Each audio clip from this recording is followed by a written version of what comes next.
अस्सलाम वालेकुम नाज़रीन, मैं हूं लंदन से अमजद चौधरी। नाज़रीन, इंडिया ने पंगा लिया और पंगा पड़ गया महंगा। उन्होंने जो संदूर प्रोजेक्ट शुरू किया था वो तंदूर प्रोजेक्ट बना दिया पाकिस्तान ने। अब तक 5 जहाज़ जो हैं वो इंटरनेशनली जो है मीडिया वो भी कबूल कर चुका है। पाकिस्तान 6 का क्लेम कर रहा है। इंडिया ख़ुद जो है वो 3 मान चुका है।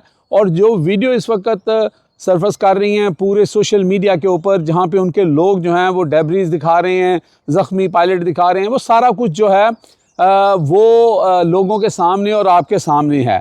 लेकिन वो कहते हैं कि पार्टी तो अभी शुरू हुई है। पाकिस्तान की अभी जो सलामती काउंसिल की जो मीटिंग हुई है उसके अंदर पाकिस्तान की जो गवर्नमेंट है उन्होंने पाकिस्तानी फ़ौज को फुल फ्लैज जो है इस बात की इजाज़त दे दी है कि वो जब चाहें जहां चाहें वो अपना जवाब दे सकते हैं, क्योंकि ये जवाब जो है यूनाइटेड नेशन के रूल्स के मुताबिक पाकिस्तान को है, क्योंकि इंडिया ने पहल की है और हमारी टेरिटरी के अंदर उन्होंने मिसाइल दागे हैं और इनोसेंट लोगों को बुज़दिली के साथ जहां पर आवाम थी और लोग थे वहाँ पर निशाना बना के लोगों को शहीद किया। अब तक 26 लोग जो हैं उनकी शहादत हो चुकी है।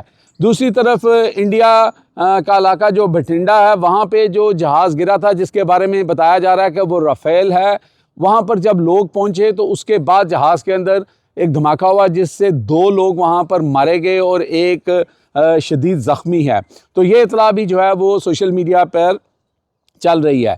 लेकिन इस सारी सूरत हाल के अंदर इंडिया को जो इस वक्त हज़ीमत उठाना पड़ी है, और उसके बाद आप देखिए कि चाइना के अंदर जो न्यूज़पेपर हैं वो लिख रहे हैं कि पाकिस्तान की जो एयर फोर्स है वो 21वीं सदी की सबसे बेहतरीन एयर फोर्स है और उनके साथ इंडिया के बस की बात नहीं है कि वो फ़ाइट कर सकें। और उसका पाकिस्तान ने 2019 में भी सबूत दिया था और इस दफ़ा भी दिया है। लेकिन 2019 में पाकिस्तान के तैयारों ने पीछे जाके इनको मारा था और फिर अपने टारगेट भी अचीव किए थे।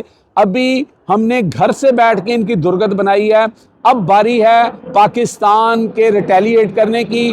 पाकिस्तान की जितनी भी जमातें हैं इस वक्त बाशमूल पीटीआई के जितने भी कैंडिडेट्स हैं, पीटीआई के जो लोग हैं और नून लीग और पीपल्स पार्टी, सब इस बात पर मुत्तफिक हैं कि पाकिस्तान अपना राइट रखता है कि वो जवाब दे और पाकिस्तान को जवाब देना चाहिए।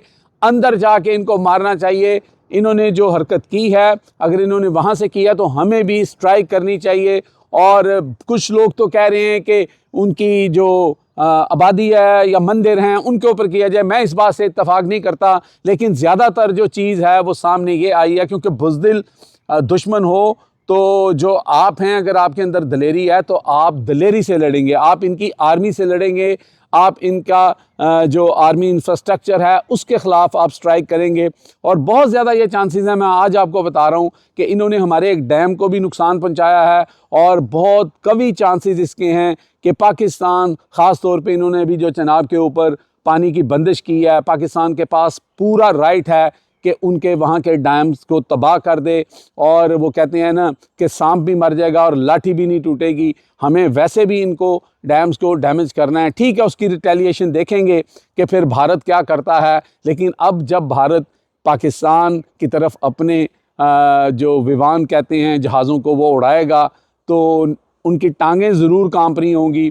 इतनी आसानी से उनके पायलट जो हैं वो भी जहाज़ों में नहीं बैठेंगे, क्योंकि पाकिस्तान की जो एयर फोर्स है उसने दूसरी दफ़ा इनको ऐसा करारा जवाब दिया है, हमारे मिसाइल सिस्टम ने ऐसा करारा जवाब दिया है जो कि अभी काफ़ी नहीं है।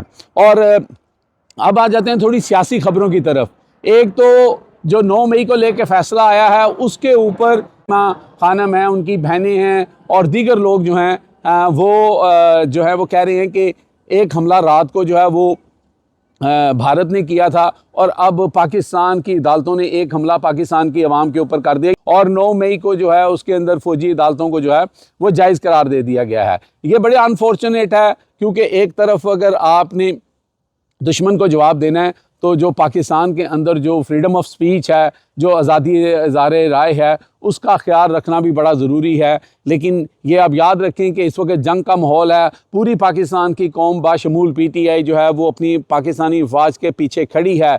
लेकिन ये जंग का माहौल जो ही ख़त्म होगा और अगर ये ज़्यादतियाँ और ये जो तफरीक है ये ख़त्म नहीं होगी तो फिर बात वहीं पे आ जाएगी। इस वक्त मैं समझता हूँ कि पाकिस्तानी अफवाज के बाद बहुत अच्छा चांस है, इस्टेब्लिशमेंट के पास बहुत अच्छा चांस है कि जो पुरानी कुदरतें, जो पुरानी नफ़रतें और जो पुरानी चीज़ें हैं उनको ख़त्म करके पाकिस्तान को मजबूत बनाया जाए और अपने दुश्मन को जवाब दिया जाए, ना कि हम घर के अंदर लड़ते रहें और इमरान खान के ऊपर फोकस करें, PTI के ऊपर फोकस करें, पीपल्स पार्टी के ऊपर फोकस करें, नवाज शरीफ के ऊपर फोकस करें।